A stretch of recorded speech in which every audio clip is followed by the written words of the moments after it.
July 1979, inside a high-stakes Sony boardroom, an absolutely baffling demand has just been made.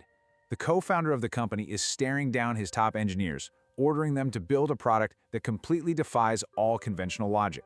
That co-founder was Akio Morita, and his demand? Build a portable cassette player with a massive, glaring flaw. It could not record. Let me tell you, every single engineer in that room thought he had completely lost his mind. To the engineers, a tape player that didn't record was quite literally exactly like a car without reverse. I mean, sure, it was technically functional, but it seemed entirely pointless. Why on earth would anyone want a broken tape player? Number 1. A baffling request. 2. The 30,000-unit ultimatum. 3. Rewiring social behavior. 4. The anti-social panic. 5. The billion-dollar legacy. And 6. Losing the revolution. To understand how this seemingly defective piece of tech conquered the planet and laid the foundation for the smartphone sitting in your pocket right now, we need to look closely at the anatomy of this massive shift. A baffling request and the birth of portable audio. You see, this whole thing actually starts with Sony's other co-founder, Masaru Ibuka. He traveled a lot, and honestly, he just wanted to listen to music on long international flights without having to lug around a massive piece of hardware. The physical contrast back then was just staggering. Sony's existing tech weighed 3 whole pounds. It was incredibly bulky. But then, engineer Nobutoshi Kihara threw together a solution in just 4 days. It was a modified Pressman recorder that clipped right onto a belt, and it swapped those heavy speakers for lightweight headphones. When Morita tried this rough, bare-bones prototype, he instantly knew it wasn't just some toy for executives. Actually, it was way bigger than that. It was a machine that would let literally anyone carry a personal soundtrack everywhere they went. The 30,000-unit ultimatum, betting the company. You have to understand, Sony's marketing department completely hated the idea. Internal surveys showed overwhelming rejection. I mean, who's going to pay $200 for a cassette player that couldn't even record? Even their own salespeople refused to promote it.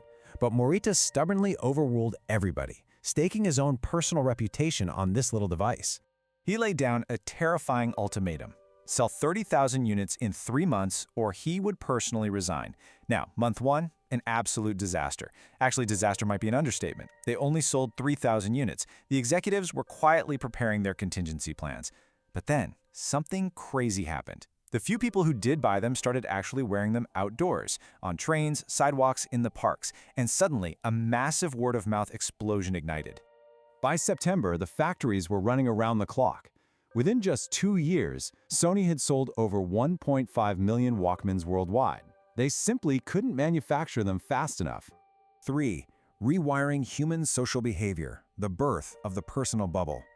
This massive adoption didn't just move electronics off the shelves, it fundamentally rewired human behavior. It changed how we interact with public space forever. Think about it. Before 1979, music was basically a shared social event, like going to a concert or listening to the radio. Or it required you to be completely stationary next to a heavy speaker system. The Walkman snapped that tether completely. It made music private and portable for the very first time in human history. You could now walk through a crowded, noisy city street wrapped tightly in your own personal sonic world, totally detached from the chaos around you. 4. The antisocial zombie panic and society's backlash. Naturally, this triggered a huge societal panic. As you'd expect, any sudden, drastic shift in human behavior brings severe resistance, and critics were absolutely horrified by what they were seeing on the streets. The cultural freakout was immense. You had psychologists warning that the Walkman would create a generation of antisocial zombies. City officials were terrified pedestrians would get hit by cars they couldn't hear coming.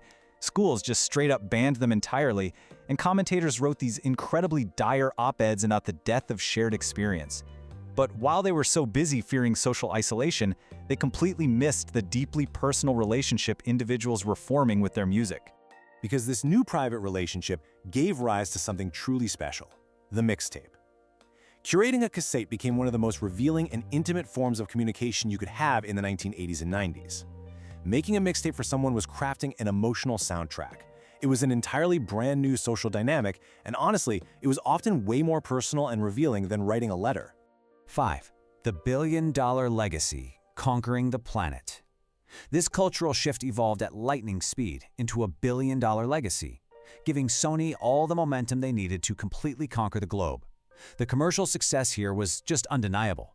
The technological evolution was absolutely relentless. In 1979, the original TP-SL2 drops. By 1981, the Walkman 2 cuts the device's weight nearly in half. And by 1983, cassette tapes actually outsell vinyl records for the very first time in history. And that was a massive industry shift driven almost entirely by the Walkman. At its absolute peak in the late 1980s, this single product line was generating over $1 billion annually for Sony. The brand name itself became a generic term. People started saying Walkman exactly the same way they'd say Xerox or Band-Aid. And all of this success validated Akio Morita's core governing philosophy. The public does not know what is possible. We do.